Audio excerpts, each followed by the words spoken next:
c'est vrai que du coup, je savais que je préférais au début faire un peu moins de chiffre d'affaires, mais travailler sur le long terme avec les gens, plutôt dans un mode collectif. Mais sinon, c'est LinkedIn. C'est hallucinant le nombre de clients qu'on a aujourd'hui grâce à LinkedIn. Enfin, c'est même principalement que ça. J'ai 21 ans, mais ça va être quoi quand j'en aurai 25 ? Ça va être que quand j'en aurai 30, quoi. Ouais. Et en fait, c'est là où je me dis, ok, d'accord, je suis quand même assez en avance. Et en fait, on était en pleine discussion. Le mec n'arrêtait pas de nous attaquer. Et à un moment, il me pose une question. Et j'avoue qu'à ce moment-là, je ne prenais pas trop sa question. Je n'étais pas sûre dans quel sens il voulait la dire. Et à ce moment-là, t'as le chat qui était là. Il se met à pisser sur le canapé. T'as le mec lui-même se retourne en mode what the fuck. Et si la vente était la compétence la plus importante au sein d'une entreprise ? Et qu'exceller commercialement pouvait accélérer sa croissance et la rendre incontournable ? Je m'appelle Axel Bombezin. Je suis le fondateur de Deally, l'agence qui forme et coach les équipes commerciales des PME et des startups. Vous écoutez Deal, le podcast qui met en lumière la vente et qui vient comprendre de quelle manière les entreprises à succès s'y sont prises pour exploser commercialement. Salut Sixtine, merci d'être avec nous. Bon, je suis ravie, merci à toi de m'accueillir. Écoute, c'est avec grand plaisir. On a pu voir également ton explosion là, sur tous les réseaux et tu es omniprésente. Et on est ravis en tout cas de pouvoir un petit peu plus te connaître sur un sujet que tu n'as peut-être pas tant véhiculé aujourd'hui qu'est la vente. Donc, dans un premier temps, pour les personnes qui ne te connaissent pas, est-ce que tu peux te présenter en quelques mots ? Donc, alors, je m'appelle Sixtine, j'ai 21 ans, je suis entrepreneuse depuis 3 ans maintenant et j'ai monté avec 3 associés Le Crayon, qui aujourd'hui est le premier média de débat des jeunes. On fait des débats de société et politique, on réunit tous les bords politiques. Et à côté, on a monté 2 agences. Donc, une agence qui s'appelle Le Pinceau, qui est notre agence d'influence, d'intelligence économique. Enfin, en gros, toutes les grosses actions coup de poing pour mettre en avant une marque ou une entreprise sur les réseaux. Parce que comme on est nous-mêmes créateurs de contenu, on connaît parfaitement le rôle de l'agence, du client et du créateur de contenu, ce qui fait que on fait toujours des campagnes qui marchent très bien. Et à côté, on a Le Surligneur, qui est l'agence que je gère principalement, qui est notre agence de relations presse, mise en relation et développement du personal branding, principalement d'entrepreneurs. Sur LinkedIn, on écrit des posts LinkedIn. Et on est quand même axé beaucoup sur les entrepreneurs parce qu'on est plus parti du constat très simple qu'on voit beaucoup de personnalités dans les médias, mais c'est toujours les mêmes. Et en fait, qui n'apportent plus grand-chose au débat et à la discussion parce qu'en fait, c'est des gens qui parlent et qui sont experts depuis 30 ans sur un sujet, mais en fait, ils vont jamais en profondeur des choses et alors qu'on estime que les entrepreneurs, ce sont eux qui sont vraiment sur le terrain et ce sont eux les vrais acteurs du changement de demain. Donc, c'est important d'avoir enfin une agence de RP qui les représente. Top. Est-ce que, justement, tu nous as expliqué ton âge, 21 ans. J'adore le fait de se lancer jeune. Moi-même, tu vois, je me suis lancé à 18 ans, donc je sais ce que c'est de se lancer jeune. Est-ce que tu peux nous expliquer un petit peu, toi, ton parcours avant de te lancer, justement, et comment ça t'est venu, justement, de te lancer dans l'entrepreneuriat et sur ces domaines en particulier ?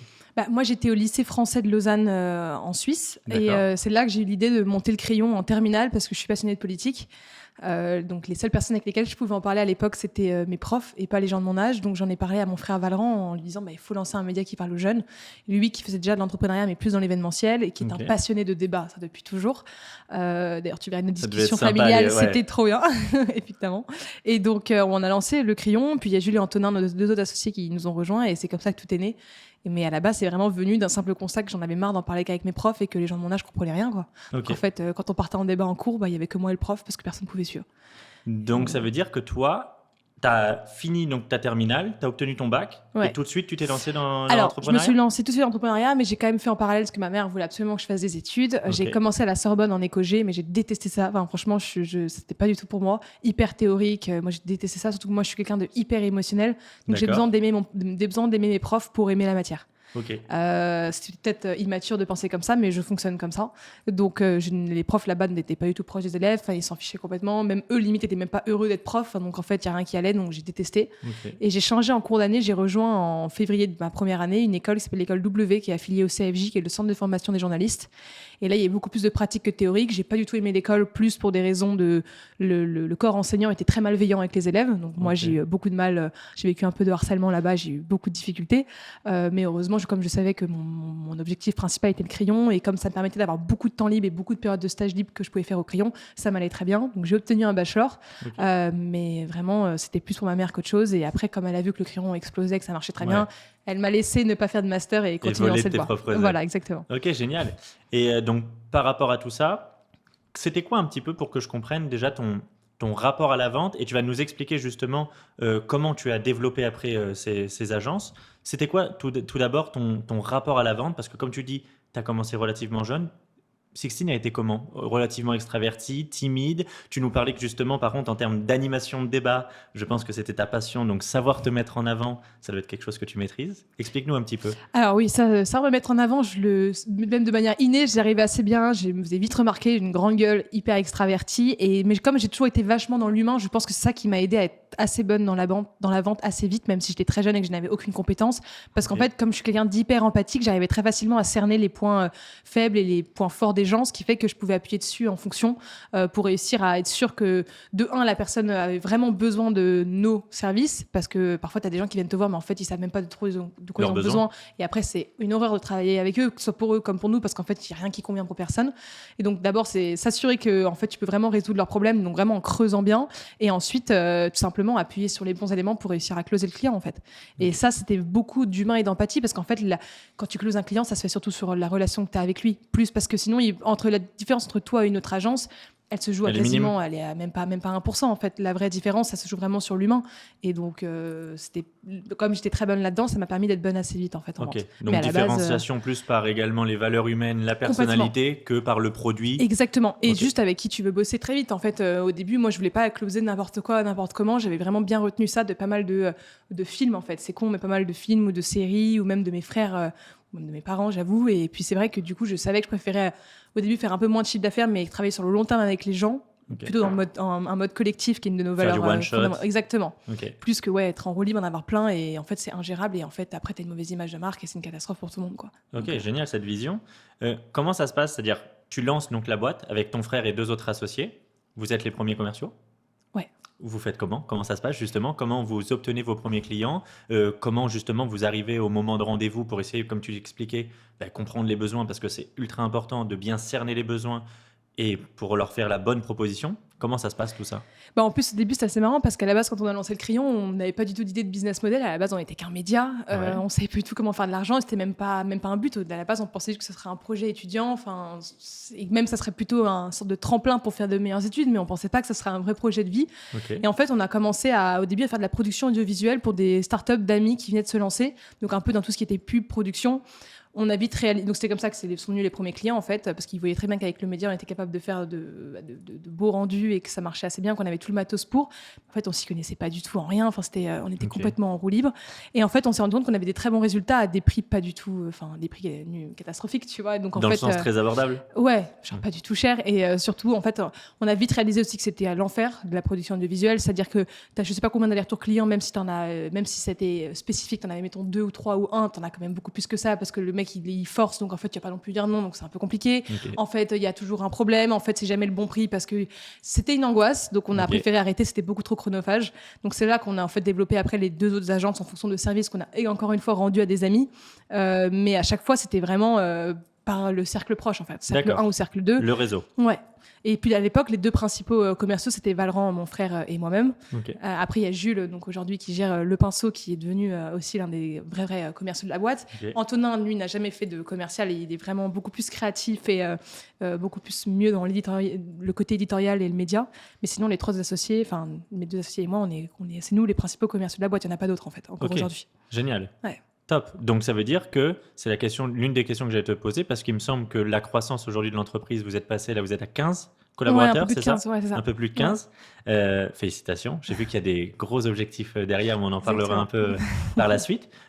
Donc aujourd'hui, c'est toi qui vends encore par moment? C'est-à-dire, par exemple, pour avoir un ordre d'idée, c'est quand la dernière fois que tu as vendu? Là, il y a 1 heure. Il y a 1 heure? Ok, ça marche. Ouais, 2 clients, il y a 1 heure que j'ai réussi à closer. Et alors, pour comprendre, c'est quoi aujourd'hui ta typologie de clients? Parce que donc, tu nous expliquais au début cercle proche, avec ce système au début d'agence où vous avez bifurqué pour, parce que c'était pas exactement ce que vous vouliez délivrer. Aujourd'hui, ton client type, c'est qui? C'est généralement un entrepreneur qui a une boîte qui existe depuis, mettons, entre 2 et 10 ans, et qui en fait n'a jamais basé sur son image de marque, parce que n'avait juste pas le temps, ou estimait que c'était pas une priorité, ou ne sait pas faire. D'accord. Et justement, nous en fait on veut lui faire comprendre que ça peut lui faire gagner beaucoup de temps, parce que généralement les gens soit ont le syndrome de l'imposteur, que je trouve assez ridicule, soit ont ce truc de se dire d'abord j'attends que ma boîte tourne avant de pouvoir me concentrer là-dessus. Et pour moi c'est justement une connerie, parce que si tu développes à fond ton personal branding, que ça soit dans la presse ou sur les réseaux sociaux, ça te permet d'arriver plus vite à ces fins là, justement. Donc en fait c'est juste de faire comprendre ça aux aux entrepreneurs, parce que nous, on l'a d'abord testé sur nous-mêmes. Donc, en fait, je suis mais 100% convaincue que ça vaut le coup. Et donc, c'est juste ce genre de typologie de clients. Soit des entrepreneurs, donc entre 2 et 10 ans de boîte, soit des représentants assez importants de grosses boîtes du CAC 40. Ça peut être, on travaille avec la BNP, avec Google, avec Sciences Po. Pas forcément pour le côté personal branding, parce qu'eux n'en ont pas forcément besoin, mais ça peut être pour le côté presse, ou alors pour le côté avec le pinceau des grosses campagnes d'influence ou tout ce qui est intelligence économique, à faire des tables rondes, des machins, enfin, voilà. De manière de toucher un peu différemment les jeunes et de manière un peu plus intelligente. Ouais. Pour rebondir sur ce que tu as dit, et je pense que c'est peut-être une objection qui revient régulièrement, comment tu le gères ce côté d'entrepreneur, parce que c'est les personnes également qui vont nous écouter, sur le syndrome d'imposteur justement. Comment tu gères ça ? Moi, je pars du principe que en fait, toute ta vie, tu seras légitime et illégitime pour prendre la parole en public. Enfin, moi, à l'époque, quand je me suis mis, j'avais 20 ans. Est-ce que j'étais plus légitime que la plupart des gens ? Non, mais la différence, c'est juste que je l'ai fait. Ouais. Et en fait, aujourd'hui, tout le monde me dit que je suis hyper légitime pour faire ce que je fais, juste parce que je montre juste de temps en temps, je montre mes expertises ou je prends la parole sur telle ou telle chose. Mais en soi, à la base, j'avais 20 ans. Est-ce qu'à 20 ans, j'étais pas du tout, tu vois. Non, clairement pas. Et tu l'étais moins d'ailleurs qu'aujourd'hui. Mais j'étais vraiment moins qu'aujourd'hui, je le serai encore moins que dans 6 mois, enfin, et inversement. C'est juste qu'en fait, toute ta vie, t'es légitime, et juste plus tu avances dans la vie, plus ta barre de légitimité augmente en fonction des profils que tu te mets. Mais en fait, si tu commences nulle part, bah oui, effectivement, tu seras toujours là. Après, c'est souvent une peur qu'ont beaucoup de gens, qu'ont beaucoup de femmes aussi, parce que c'est vrai que quand tu prends la parole en public et que si tu te fais critiquer par des gens, c'est souvent sur ton physique. Je l'ai remarqué. Moi, j'ai eu de la chance que ça ne me soit pas beaucoup arrivé, et en vrai de vrai, je m'en fous complètement du regard des autres, parce qu'il y a aussi ça, c'est que quand tu te lances sur les réseaux sociaux, faut comprendre qu'en fait, venant de gens que tu ne connais pas, ça ne peut pas t'atteindre, sinon ne te lance pas dessus. C'est ça qu'on soit très clair. Ouais. Et donc, il faut être un minimum solide sur ses appuis. Parce que je me suis déjà pris un bad buzz, donc je sais en plus de quoi je parle. Et vraiment, moi, je m'en foutais, mais je sais que pour beaucoup de gens, ça peut les détruire un peu psychologiquement. Et puis, en fait, oui, c'est juste de te dire que... fais-le, parle de ce que t'es bon, et de toute façon, au bout d'un moment, les gens qui veulent te lire et qui veulent te soutenir, ils vont te suivre, et ceux qui t'aiment pas ou qui s'en foutent, ils vont pas le faire. Donc, en fait, au bout d'un moment, tu fais très vite le tri, quoi. Ouais, clairement. Et ça rapporte tellement plus que ça vaut le coup. Ça, c'est sûr. Là, on exclut effectivement le côté des fois bad boss qui peut arriver. Qui peut arriver, qu'on ne prédit pas. Mais justement, moi, j'aimerais bien avoir ton avis là-dessus, parce que moi, c'est le truc que je me dis justement pour avoir sauté le pas, pour créer du contenu ou autre. Je me dis qu'à partir du moment où il y a des haters, c'est que tu es en train de bien faire le job également, parce qu'en fait, tu commences déjà à avoir de la résonance, à être visible, et que ton message, il est clivant. Et ça, c'est vrai que moi, au début, j'avais un mal fou là-dessus. Je voulais pas du tout être clivant, je voulais être très lisse, tu vois, plaire à tout le monde. C'est comme ça que tu marches. Hein. Et d'un seul coup, en fait, je me suis rendu compte que non, en fait, faut être soi-même. Parce que c'est comme ça que les gens vont connecter, quoi. Ouais, bien sûr. Et surtout que oui, c'est important d'avoir plus que le clivant, j'appelle ça avoir des bons avis tranchés. Ouais. En fait, si tu es profondément en accord avec ce que tu dis, alors qu'il y a la majorité des gens qui ne sont pas d'accord avec toi, si tu arrives à expliquer et défendre ton point, en fait, c'est là où tu seras imbattable.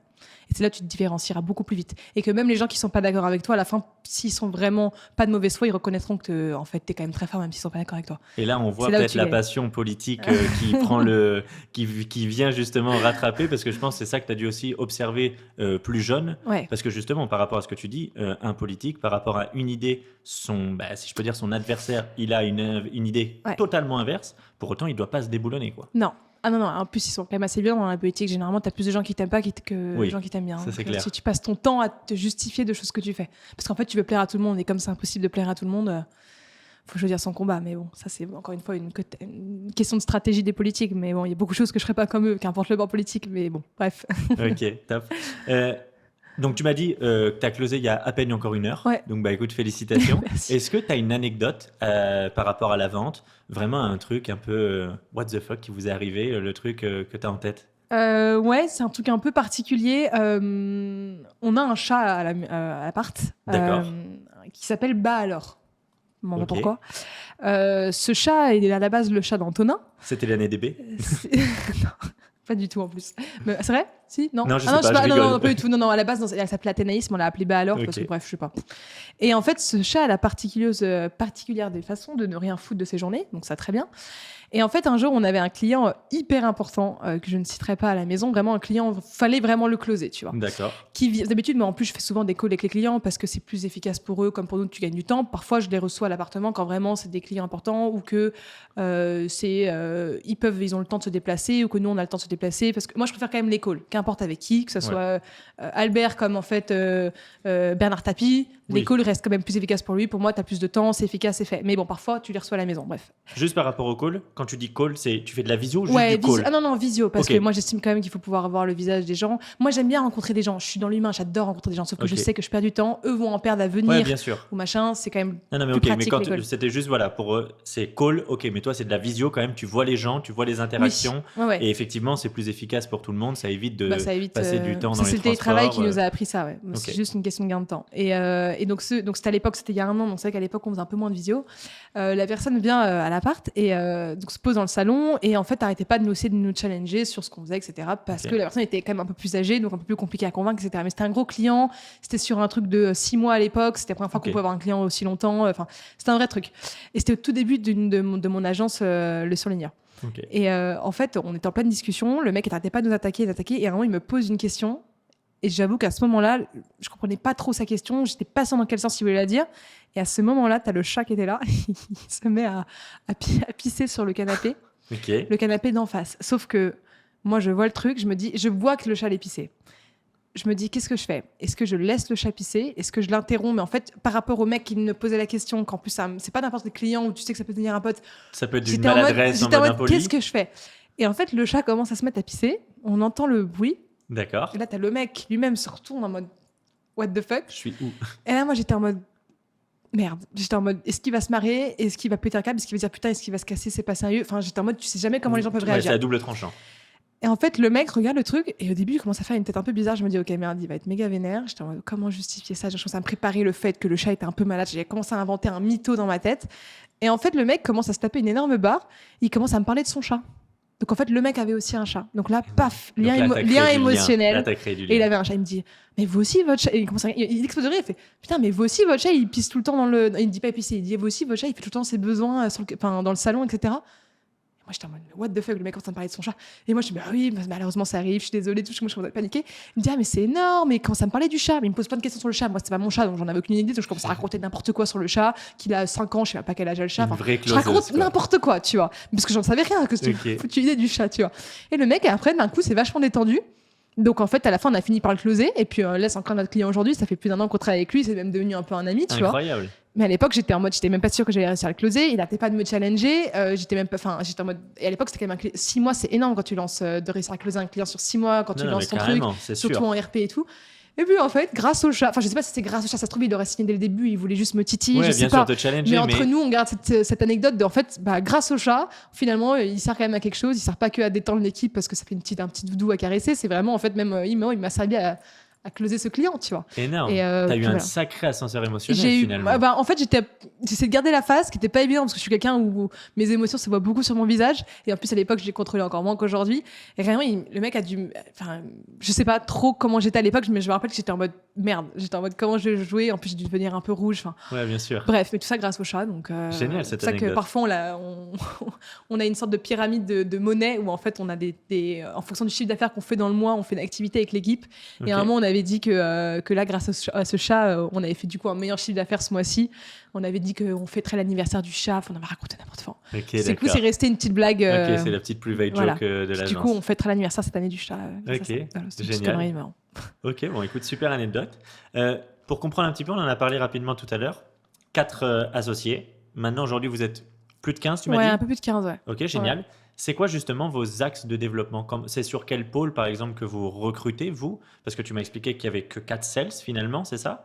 Ouais, 3. Plutôt 3. 3, ok. Comment ça se passe, vous, en termes de développement? C'est quoi aujourd'hui c'est sur quel pôle que vous misez pour justement, c'est de la production? Comment ça se passe? Alors là, on est en train de devenir un groupe média. On est en D'accord. train de racheter et développer d'autres médias à côté, parce qu'en fait, on a très vite compris que on est dans un game de communauté plus qu'un game de business. C'est qu'en fait, on part du principe que si tu arrives à développer ou à avoir des grosses communautés bien ciblées, c'est à partir de ça que tu peux développer un très bon business. Ok. Donc on fait un peu le jeu inverse, parce que nous, c'est comme ça que ça a marché pour nous.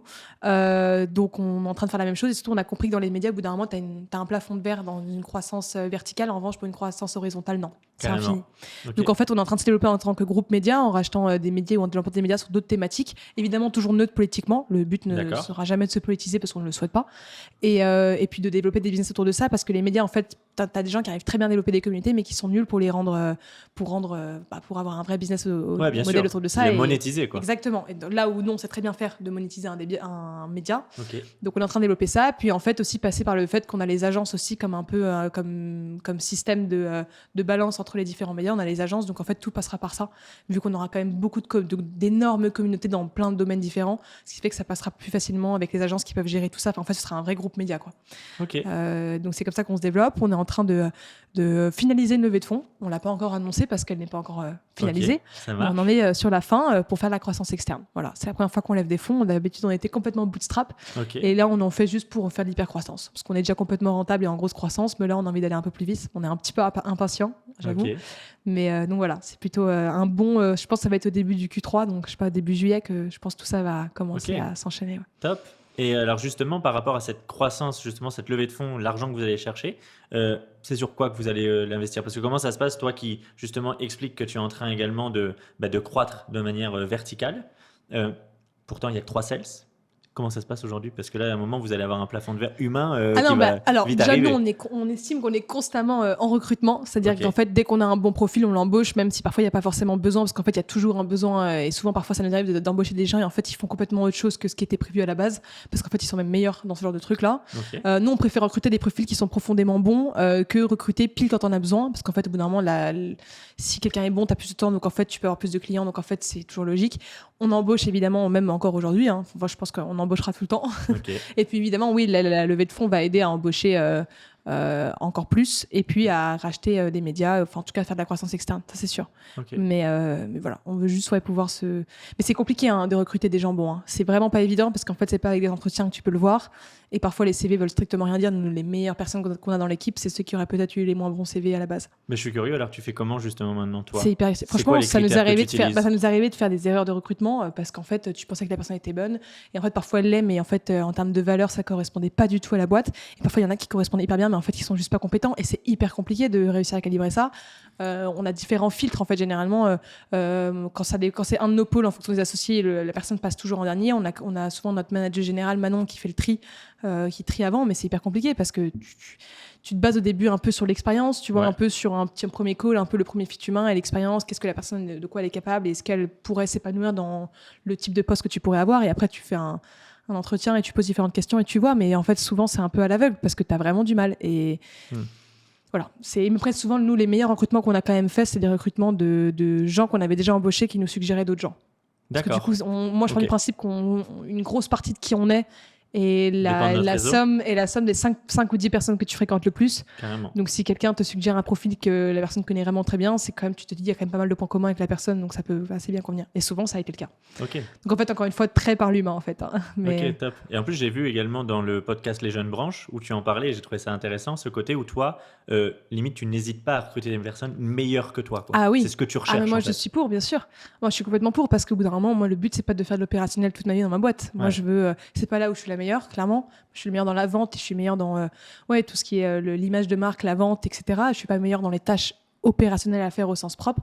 Moi, je suis ravie d'embaucher des gens meilleurs que moi et même un jour d'embaucher quelqu'un qui est meilleur que moi en vente, comme ça, je m'en occuperai plus. Enfin, moi, je suis ravie de me déléguer tout ça. Et mais au ça, contraire, c'est top de l'entendre parce que je trouve qu'il y a beaucoup de il y a personnes beaucoup qui veulent pas. à l'inverse, c'est ça. Ils veulent, ça doit trop titiller leur ego. Oui, mais c'est beaucoup de débile choses. parce qu'en fait, c'est ta boîte. Donc, en fait, tu vas jamais te faire remplacer. Et au Totalement. contraire, d'avancer avec de l'ego, c'est ça qui va te tuer. Parce que du coup, tu n'auras jamais de gens meilleurs que toi. Donc, en fait, tu n'auras jamais des gens extrêmement bons si tu es vraiment bon ou pas en fonction de ton expertise.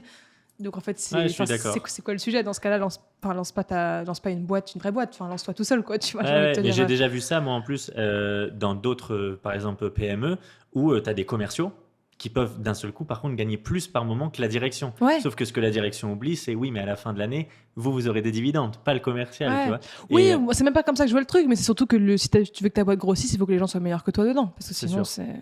Enfin, tu les formes même pour être meilleurs que toi aussi. ouais, intéressant.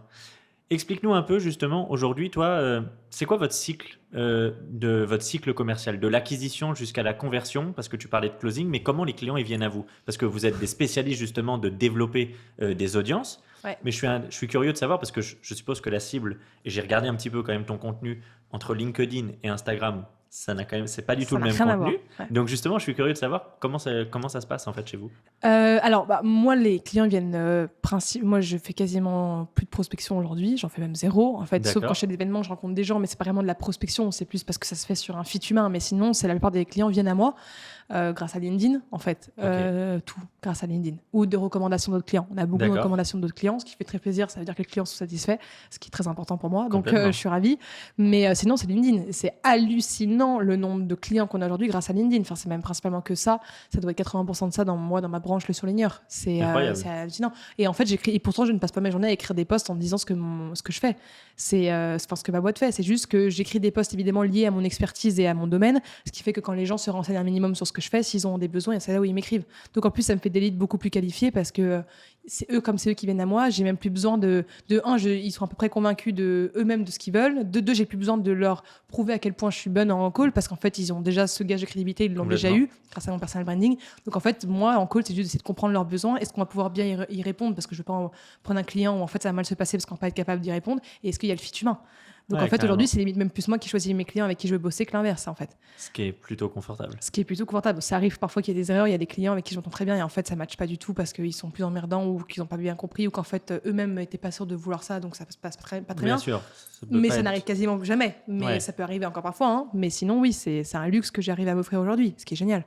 Et pour autant, alors LinkedIn, trop top. Tu as une croissance incroyable sur LinkedIn. En 6 mois, tu avais 10 000 abonnés, c'est ça? Mais ça fait combien de temps là que tu t'es lancé sur LinkedIn? Ça doit faire octobre-novembre, un truc comme ça. Ok, 2022. Ouais, 2022. Donc, super récent. Super récent. Et puis, je poste que 3 fois par semaine, un truc comme ça. Ouais. Qu'est-ce qui t'avait donné envie? Est-ce que ton frère, par exemple, c'est mon frère qui était avant. Qui était avant et qui m'avait dit, à la base, il m'avait juste dit, mets-toi dessus pour le commercial. Il m'avait dit, ça va vachement t'aider et puis mets-toi dessus. Et en fait, il m'avait dit, en plus, t'as quand même un parcours impressionnant. Même lui, il m'avait dit un parcours impressionnant. T'es une jeune femme, t'es entrepreneuse, t'es quand même hyper forte là-dedans. Juste parle de ce que tu sais faire. Et en plus, t'es très forte dans le storytelling. Il m'avait juste dit, pas de stress, je pense que ça va bien se passer avec toi. Et effectivement, ça s'est plutôt bien passé. Ça se passe plutôt bien. Ouais, donc, mais j'aime beaucoup ça. Je suis devenue accro à LinkedIn. En fait, même, je préfère maintenant, aujourd'hui, poster sur LinkedIn que sur Insta, ce qui fait que ça fait pas mal de temps que j'ai plus posté trop sur Insta parce qu'en fait, j'y arrive pas à Enfin, moi, malheureusement, pendant longtemps, mon personal branding, c'était la dernière des priorités de ma journée. C'est toujours un peu le cas aujourd'hui. Mais là, ça va devenir de plus en plus une priorité où je vais m'occuper principalement que de gérer ça. Donc, parfois, il y a des jours, j'ai juste pas le temps de poster sur Insta, pas le temps de poster sur LinkedIn parce que c'est ma dernière des priorités de la journée. Mais c'est devenu tellement important que ça va devenir beaucoup plus une priorité là. Faut que j'arrive. Tu vas le mettre bien dans l'agenda. Il y aura un beau slot. LinkedIn, maintenant, j'arrive à le respecter. C'est Insta que ça fait pas mal de temps que j'ai plus trop posté là. Ok. Pour avoir un ordre d'idée, Insta, t'as quoi comme communauté sur Insta en termes de volume? En termes de chiffre, tu veux dire? Ouais, c'est combien d'abonnés? J'ai genre 106 000 abonnés, un truc comme ça. Tu penses qu'il va te falloir combien de temps pour arriver à 106 000 sur LinkedIn? Tu le matérialises? C'est un objectif, par exemple, d'avoir une communauté de 100 000 abonnés sur LinkedIn? J'aimerais beaucoup. Après, la différence, c'est que tu as aussi... Les gens... Enfin, il faut comprendre un truc, c'est que, mettons, 200 000 abonnés sur TikTok vaut moins que 100 000 abonnés sur Insta, qui vaut moins que 100 000 abonnés sur YouTube ou sur LinkedIn. Donc, en fait, si tu as 50 000 abonnés sur LinkedIn ou sur YouTube, c'est beaucoup plus important en termes de résultats à tous les niveaux, en termes d'opportunités, que d'avoir, mettons, même 500 000 abonnés sur TikTok. Ça, faut en avoir conscience. Donc, en fait, je pense que je mettrais beaucoup plus de temps à arriver à 100 000 abonnés sur LinkedIn. En revanche, le jour où je les aurai, ça aura une force de frappe 10 fois plus importante et qualitative que mes X nombre d'abonnés sur Insta ou sur TikTok, en fait. Comment tu l'expliques juste ça? Parce qu'effectivement, moi aussi, je l'avais quand même constaté, que ce côté, vaut mieux avoir 1000 abonnés sur LinkedIn que 1000 sur Insta ou sur TikTok. De loin, Mais pour autant, ça reste un nombre de personnes. Comment tu l'expliques, en fait? C'est parce que la barrière à l'entrée, si je peux dire, du cliquer sur s'abonner sur LinkedIn, elle est plus difficile. Comment ça se passe? Comment t'expliques le truc? Alors, déjà, Instagram, ça dépend parce que déjà, tu as ce côté vitrine sociale qui fait que c'est pas empêchant, c'est pas dérangeant pour les gens de s'abonner à toi sur TikTok, YouTube ou LinkedIn parce qu'en fait, il n'y a pas ce truc comme Insta de je m'abonne, j'ai très envie que tu me renvoies l'abonnement. C'est un truc un peu de je fais attention il faut que j'ai plus d'abonnés que d'abonnements. Enfin, ce truc qui ne veut plus rien dire, tout le monde s'en fout. Mais ok, cet effet de réciprocité. Ouais, exactement. Après, sur LinkedIn, les gens veulent pas être connectés à n'importe qui parce que c'est ce côté vitrine de réseaux sociaux, de côté pro, faut que je montre que je suis quand même connecté avec des gens un peu stylés. Donc en fait, les gens font quand même gaffe à ça. Insta, c'est le côté vitrine sociale. TikTok, tout le monde s'abonne à tout le monde s'en fout. Et YouTube, les gens font quand même si t'as pas ce côté vitrine sociale, les gens veulent pas avoir dans leur feed du contenu qu'ils ne veulent pas regarder. Donc quand ils s'abonnent à toi, c'est que vraiment ils ont envie de regarder ton contenu. C'est pour ça que LinkedIn et YouTube, c'est beaucoup plus compliqué d'avoir des gens qui s'abonnent à toi parce que t'as ce côté, c'est pas la même cible en fait. TikTok, c'est vraiment c'est quoi, c'est les C'est du 12, tout venant, 12 quoi. 24 ans, non, Ouais. 12, 22 ans. Donc en fait, c'est pas du tout une cible utile pour le business. C'est même pour ça Ok. que même les partenariats, quand tu as beaucoup d'abonnés, tu factures pas ça très cher parce qu'en fait, tout le monde s'en fout. Enfin, Ouais, ok. voilà, C'est pas le c'est même pas gage du de tout- qualité, quoi. pas du tout un convertisseur utile. Ok. Insta déjà un peu plus, mais encore une fois, c'est n'importe qui peut te suivre en fonction de tes niches. Donc t'auras pas. En fait, LinkedIn, c'est vraiment tout le côté CSP+, des gens qui sont quand même hyper engagés dans le monde professionnel. Tu peux avoir tout style de genre, mais c'est quand même les gens qui sont assez présents dessus. C'est souvent des CSP+, soit des entrepreneurs, soit des banquiers, soit des avocats. Enfin, des gens qui ont des parcours en termes de carrière qui sont quand même à de très haut niveau. Donc c'est hyper qualifié. Donc en fait, c'est hyper utile pour ton business ou pour n'importe quelle opportunité. En tout cas, ça te rend. C'est, je pense, le réseau social qui te rend le plus crédible, c'est LinkedIn. Ok. Le de tous. Ça peut pas forcément. Après, ça dépend de ton business. Si tu vends des bijoux, des vêtements, des parfums, du maquillage, Insta sera quand même beaucoup plus utile parce que tu arriveras beaucoup plus facilement à le Ouais, vendre en bien fonction sûr. de ta cible. Non, mais totalement. Mais LinkedIn pour du B2B2C, c'est monstrueux. C'est Pour le du Graal, B2B, quoi. c'est monstrueux. Pour le B2C aussi, mais un peu moins quand même, je pense, qu'un Instagram bien développé. Ok. Après, ça, voilà, encore une fois, c'est développe tes réseaux sociaux en fonction de ce que De tu ta veux, cible et de de ce que tes tu veux objectifs. transmettre, quoi. Exactement. Ok. Moi, j'avais commencé par Insta parce que je voulais juste développer des réseaux sociaux et comprendre comment ça marchait. Mais si je vais recommencer dès le début, je recommencerai plus par LinkedIn aujourd'hui. Parce que ça me sert beaucoup plus. Ce serait intéressant juste de savoir parce que justement toi, j'ai l'impression que tu as craqué le code sur beaucoup de plateformes quand même. Là, une personne qui t'écoute, un entrepreneur qui veut se lancer justement, c'est quoi les trois conseils que tu lui donnerais là pour aller connaître une belle croissance rapidement et diffuser du contenu qui va justement impacter sa cible? Le premier conseil, c'est commence par un seul réseau social. Ok. C'est vraiment pas besoin de s'emmerder à en faire tout ça en Un même temps, parce canal. que c'est trop chronophage. Un canal en fonction de la cible que tu veux toucher, donc la tranche d'âge, et si c'est plutôt B2C ou B2B ou B2B2C. Enfin, voilà, vraiment bien penser à ça à l'avance. Ensuite, une thématique où tu t'y connais suffisamment pour être capable d'en parler au début, que ce soit en vidéo sur Instagram ou TikTok ou à l'écrit sur LinkedIn. Mais une thématique où tu n'as pas besoin de faire trop de recherches pour Ok. faire du contenu, ce qui fait que sinon, parce que comme au début, tu t'exploses pas du tout, tu mets pas mal de temps avant, Ça donc ça sera marche bien. chronophage sinon. Et puis surtout, faut pas que ça te décourage, donc faut pas que ça te prenne non plus beaucoup trop de temps. Et ensuite, vraiment avoir une bonne accroche, une valeur ajoutée par vidéo et un bon storytelling autour de ça. Une vidéo ou un post à l'écrit, ça reste quand même souvent la même forme, que ce soit en vidéo ou sur LinkedIn. Ok. Et puis après, voilà, juste tu te lances et après, c'est la régularité qui paye. Et après, savoir un minimum connaître la plateforme en fonction de quelle heure il faut poster ou pas. Bien sûr. Voilà, est-ce qu'il faut mettre Oui, des oui. hashtags ou non? Est-ce qu'il faut mettre des petits tips que, au bout d'un moment, tu commences à bien connaître sur les plateformes quand tu t'y es mis. Ok. Et toi, pour avoir un ordre d'idée, tu publies tous les jours? Non, moi LinkedIn 3 fois par semaine, je veux pas faire plus, Ok. je m'en fous. Ça sert à rien de Donc faire une plus. croissance éclair avec 3 posts par semaine. Ouais, mais je préfère faire 3 posts qui marchent hyper bien Bien qu'en sûr. faire 7 qui saoulent les gens. Parce que au bout d'un moment, en fait, moi j'ai des créateurs de contenu que j'en suis très peu. Et certains que je suis, ils postent plusieurs fois par jour, 7 jours sur 7. Ouais. Et la plupart de leurs posts, je les lis pas. Oui, c'est Alors que sûr. pourtant, je les lirais tous, mais même j'ai envie de les lire tous, mais il y en a plein, je pense que je rate. Ouais, c'est sûr. Parce qu'en fait, j'ai pas le temps d'être autant de temps que ça sur LinkedIn. Donc oui, ils grossissent plus vite, ils ont une meilleure croissance, mais au ratio poste par poste, ils ont des moins bons résultats. Mais comme ils postent tellement que... Oui. c'est que- C'est une loi de volume, quoi. C'est là, Exactement. ils sont sur une autre stratégie. Ouais. Et à l'époque, Insta, j'essayais de publier tous les jours. Pendant longtemps, j'ai publié tous les jours. Là, ça fait des semaines que j'ai pas publié sur Insta. J'ai du contenu de moi. Hein. Là, il y a pas mal de cross-posts avec des podcasts que j'ai fait, donc on a l'impression que je poste plus souvent, mais du vrai contenu de moi-même. Alors pourtant, j'ai déjà les idées, j'ai déjà les T'as sujets. déjà hein. les sujets? J'ai déjà tout. Juste, en fait, Le je sais temps. pas, je les filme pas. Et ouais, je pense un peu une flemme de. Oh bon allez, je suis contente avec mes 6000 abonnés, je suis focus sur LinkedIn où j'ai moins cette excitation de... En fait sur Insta, j'ai 106 000 abonnés, mais j'ai pas l'impression que j'ai 106 000 abonnés aujourd'hui, j'ai l'impression d'être redevenue comme tout le monde au début, alors la dopamine est passée. Là où Ok. sur LinkedIn, elle est bien présente, donc je suis devenue un peu plus accro à LinkedIn en ce moment. Ok. Là, tu vois que j'ai 150 sur Insta, 106 sur Insta, je m'en fous Ouais. un peu en fait. Aujourd'hui, je fais plus ça sur Insta pour grossir, je fais ça vraiment pour... soit ça aide vraiment les gens, soit moi ça me fait plaisir et j'adore ça, mais je veux plus le faire plus pour objectif de grossir en termes d'abonnés. Ça m'emmerde en fait et je veux pas Oui, tu vas pas je veux viser me un dégoûter. million d'abonnés. Non, quoi. et puis je veux pas me dégoûter, donc voilà.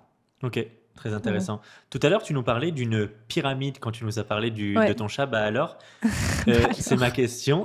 C'est ça, hein, c'est bah alors. Hein. C'est Est-ce que vous avez un rituel, vous, pour célébrer justement un beau close, une belle signature de contrat? Est-ce que vous avez un rituel? Je sais pas, si par exemple, ça peut être aller boire un verre, manger au resto, taper un gros gong.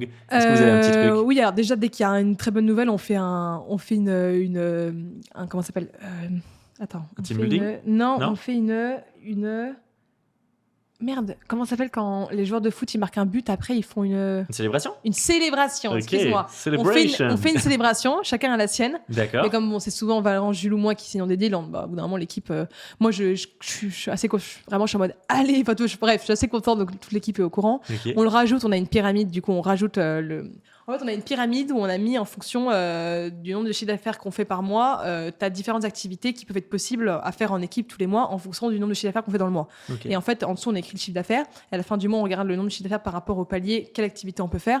Et du coup, après, on organise une activité d'équipe. Là, typiquement, on va bientôt aller soit à Disneyland, soit au parc Astérix. Là, on avait fait un karaoké il n'y a pas longtemps. Là, il faut que j'organise un resto avec toute l'équipe, une sorte de boîte de nuit et resto. Donc, en fait, dès qu'il y a une bonne nouvelle, et puis si un jour on fait plus de X chiffre d'affaires, qui est le truc le plus haut, là, on part tous en une semaine en team building quelque part. Ok, trop cool. Travailler tous ensemble. Donc vraiment basé sur la cohésion d'équipe et Hyper. quand il y a des ventes, on célèbre avec tout le monde. La tout le victoire monde de le l'un, sait. c'est la victoire des autres. Ok, génial. Bien sûr. Et dis-moi, est-ce que tu peux nous teaser un petit peu en avant-première quand même? C'est quoi ta célébration sans forcément la faire ou quoi, mais que tu nous expliques un petit peu, c'est 16 quand tu as signé un contrat, ça donne quoi? Pendant longtemps, en fait, quand on travaillait dans nos anciens locaux, le sol glissait un peu. Donc j'arrivais, je faisais une belle glissade. Ok, ça marche. Je peux plus le faire aujourd'hui. En talons, ça peut être dangereux en plus. Non, on travaille alors on enlève nos chaussures, donc je suis en chaussettes. Okay. On est très très team chaussettes, nous, clients. D'accord. Même quand on reçoit les invités, on a reçu un ancien. Cool. Il y a 2 semaines, on avait reçu Jean-Baptiste Djebari, l'ancien ministre des Transports. J'étais en chaussettes avec lui, tu vois. Donc on s'en fout un peu. Ça brise la glace. Vraiment, on s'en fout. Donc ça, c'est marrant. Okay. Et donc à l'époque, c'était une glissade. Aujourd'hui, soit quand il y a le chat pas très loin, je prends le chat et je fais une petite danse avec le chat. Donc là, les gens comprennent assez vite.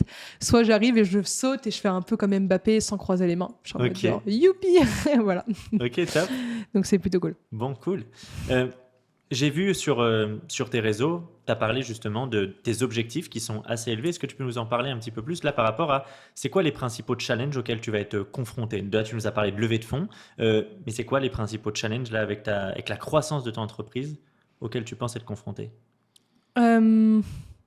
C'est surtout le côté humain, je pense, de manageuse que j'ai qui va être compliqué parce que en fait, ça va intégrer de nouvelles personnes, d'autres dans la boîte qui voudront en fait avoir plus de responsabilités ou d'autres qui trouvent qu'ils en ont trop. Enfin, et en fait, tu auras vraiment ce côté un peu RH à gérer et qui à la base n'est pas censé être mon rôle, mais qui l'est forcément quand c'est ta boîte. Naturellement. Et en fait, embaucher des gens, ça se trouve qu'ils ne vont pas s'entendre entre eux. Enfin, en fait, ça va être ça. Vu qu'on va scaler assez vite et de plus en plus vite, on est quand même une sorte de petite famille. Tout le monde s'entend très bien avec tout le monde et tout le monde, et vraiment tout le monde est content. Les gens adorent bosser, les gens adorent venir au bureau. Il y a très très peu de télétravail. Enfin, c'est génial. Mais en fait, il suffit qu'il y ait un mauvais élément perturbateur qu'on embauche et qu'en fait ça se passe pas bien. Et donc là, tu fais comment, tu tranches comment. Enfin, je sens que ça risque. C'est des trucs qui vont arriver de plus en plus. Okay. Parfois, des gens dans l'équipe, il y en a un qui peut tomber malade et tu dois subvenir, tu dois pallier au manque pendant 3 semaines. Enfin, c'est déjà arrivé. Je sais que ça va à nouveau arriver. Sauf que la boîte va être de plus en plus grosse. Il y aura de plus en plus d'objectifs et de choses à faire.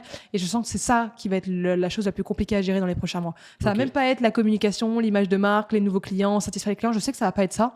Je sens vraiment que ça va être le côté gérer l'humain. C'est intéressant parce que tu as identifié ton problème. Qu'est-ce que tu mets en place comme action aujourd'hui pour pallier à cet éventuel problème? Est-ce que tu te formes, tu lis des livres, sur le management, sur des choses comme ça, ou qu'est-ce que tu mets en place? On fait beaucoup on communique beaucoup avec l'équipe, c'est-à-dire que moi j'ai aucun problème de dire ce que je pense. Je suis pas du tout quelqu'un d'hypocrite, je suis même parfois trop franche. Donc en fait, je dis très facilement ce qui me tend. Parfois, ça peut ne pas convenir à tout le monde, mais bon, voilà. D'accord. Donc ça, on essaie vraiment de faire des points entre équipes. À chaque fois, dès qu'il y a un... En plus, l'équipe, entre eux, on a quand même pas mal de gros caractères qui l'ouvrent assez facilement quand ça ne va pas. Donc c'est plutôt une bonne chose. Et puis de toute façon, comme tout le monde en parle entre eux, en fait, ça revient toujours à nos oreilles à la fin. Donc on arrive souvent à pallier au problème. Mais non, mais après, c'est... Attends, redis-moi ta question, excuse-moi. Là, C'était pour comprendre, en fait, là, comme tu as identifié ton problème, oui, comment on va faire? Comment tu penses le résoudre, justement? Est-ce que tu te formes? Est-ce que tu penses faire appel à un cabinet externe pour un audit ou pour faire appel à une personne qui va t'accompagner là-dessus?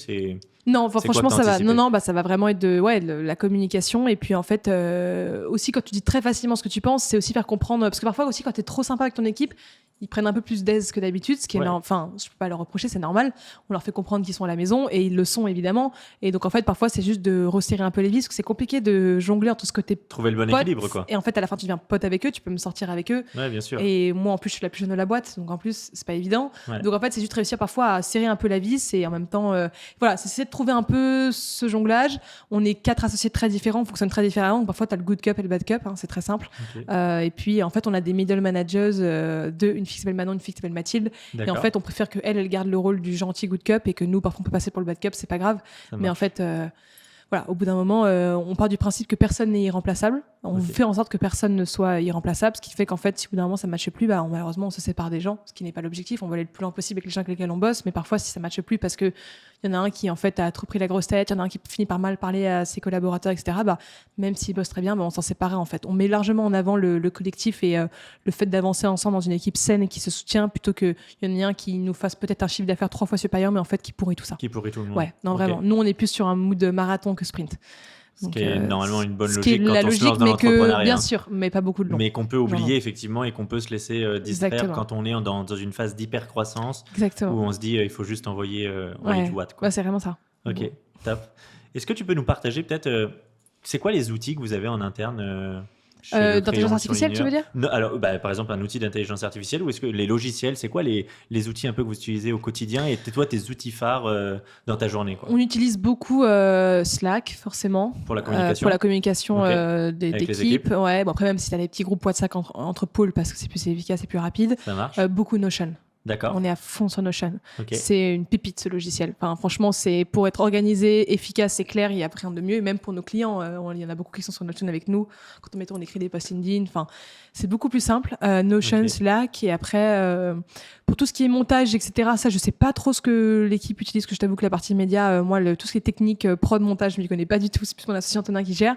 Mais sinon, non, nous, on est toi, très... Toi, d'un point de vue sales, tu as un CRM, par exemple, c'est où que tu vas mettre tous tes leads, tous tes prospects? Sur Notion. Notion, tu mets tout sur Notion? Ouais, tout sur Notion. Okay, tout sur Notion. Et puis sinon, après, on n'est pas hyper intelligence artificielle, parfois un peu chat GPT pour gagner un peu du temps et des trucs un peu efficaces qui sont très faciles à faire mais qui prennent du temps. Mais sinon, on n'est pas hyper intelligence artificielle au sein de l'équipe. Ouais. On est vraiment hyper basé sur l'humain et sur l'efficacité, juste en étant organisé et clinique. Mais sinon, on n'est pas hyper logiciel. Ouais. Ok, ça marche. Le strict minimum, quoi. Ouais, juste qu'il nous faut. Pas besoin en fait de se compliquer la vie avec trop de trucs. Enfin, c'est... Ok. Pour moi, c'est comme ça que tu perds trop de temps en fait. Ouais, complètement. Tu te mets tu te défocuses en fait. Ouais. Et alors, encore une fois, ça dépend des business. Moi, dans le mien, qui est quand même hyper basé sur l'humain, d'avoir trop de trucs d'intelligence artificielle, je sens que ça peut me pourrir mon truc. Ouais. T'en as où, au contraire, d'avoir que ça, c'est hyper utile. Ça, encore une fois, ça dépend des business. Mais, complètement. Bon. Ok. 3 ans, c'est 3 ans ou c'est un peu plus déjà? Ça fait combien de temps là que vous avez? Ça fait 3 ans et 2-3 mois. Donc c'était en 2020, c'est ça? Ouais, janvier 2020. Janvier 2020, on se projette, on se dit qu'on est en janvier 2026. Qu'est-ce qu'on peut te souhaiter? Ça ressemble à quoi un peu tout ça là? Déjà, quand je vois l'avancement en 3 ans, l'avancée en 3 ans, je me dis... c'est magnifique. C'est justement, moi je me dis j'ai 21 ans, mais c'est souvent ce que je me dis avec Valorant, c'est là j'ai 21 ans, mais ça va être quoi quand j'en aurai 25? Ça va être que quand j'en aurai 30, quoi. Ouais. Et en fait, c'est là où je me dis ok, d'accord, je suis quand même assez en avance. Et ce qui me rassure beaucoup sur l'avenir. Où est-ce qu'on en sera en 2026? J'espère qu'on sera déjà un bon gros groupe média, peut-être le premier de notre génération. J'ai pas de doute qu'on y arrivera sans problème. Okay. J'espère que d'ici là, on sera, je sais pas, peut-être 10 millions de chiffre d'affaires. Parce que là, pour avoir un ordre d'idée, vous êtes à combien? Là, cette année, je pense qu'on va faire 1,5 million, ouais, un truc comme ça, je pense. Au minimum 1,5 million, c'est sûr. Je ne préfère pas dire trop gros pour pas être too much, mais je pense 1,5 million du coup, ça fera un an et demi d'existence des 2 agences, donc c'est beau, tu vois, ça fait plaisir. Okay, carrément. Donc c'est plutôt cool. Donc l'objectif, ce serait en 2026, tu aimerais bien être à 10 millions? Ouais, 10 millions. Je sais, ouais, ça, 10 millions serait raisonnable. Je trouve qu'on n'a pas beaucoup de coûts. Enfin, franchement, à part les bureaux et l'équipe, on a très peu de coûts. C'est pour ça que une belle rentabilité. Ouais, c'est ça. Ton comptable doit être content. Plutôt ravi, effectivement. Et non, parce que moi, je connais pas mal de potes qui ont des boîtes. Ils disent, ouais, on a fait 2 millions de chiffre d'affaires, mais en fait, à la fin, il reste pas grand-chose parce qu'en fait, c'est souvent des agences d'influence. Donc, en fait, tu vois, genre, mettons, ils font un partenariat, mettons 100 000 euros, ils gardent que même pas 15 000 euros. Parce que qu'ils doivent redistribuer. Même pas, tu vois. Donc, en fait, à la fin, ils disent, ouais, on a fait 2 millions d'euros de chiffre d'affaires. Ouais, mais en fait, pas vraiment. Ouais, Tu vois, du coup, complètement. bon, c'est pour ça que. La notion importante d'ailleurs de ne pas avoir que le focus sur le chiffre d'affaires, c'est en fait Faut c'est quoi pas. ta rentabilité, c'est quoi ta marge en fait. C'est ça, mais vraiment. C'est là Et la clé. c'est là qui est hyper important. Ouais. Parce que, bon, mais bref, mais oui. Non, je sais pas, peut-être 10 millions de chiffre d'affaires. Enfin, en tout cas, je verrai. Enfin, je t'avoue que c'est très compliqué pour moi de me projeter. De Parce projeter. que déjà, pour moi, 3 mois d'entrepreneuriat, j'ai l'impression d'avoir vécu une année. Tellement Ouais. ça avance vite, tellement tu dois apprendre vite du contenu, tellement tu dois devenir une éponge. Juste parce que, en fait, l'écosystème avance très vite, les gens autour de toi avancent très vite. Donc, en fait, tu dois avancer vite. Après, quand tu compares à d'autres secteurs, tu as l'impression d'avoir avancé tellement plus vite. Et donc, c'est là où tu te dis, dans 3 ans, c'est tellement compliqué de se projeter. On me demande souvent, tu te vois où dans 10 ans? Ouais. Je pourrais te répondre n'importe quoi, ça se passera jamais. Mais après, dans 3 ans, oui, je pense qu'avoir une équipe beaucoup plus grosse que ça, on aura largement pris un ou même plusieurs studios d'ici là. On aura plusieurs médias dans le groupe Le Crayon. Ok. Je pense qu'il y aura toujours nos 2 agences. Nous, c'est sûr qu'aucun de nous 4 associés, on sera toujours on sera plus dans l'opérationnel, ça c'est sûr et certain.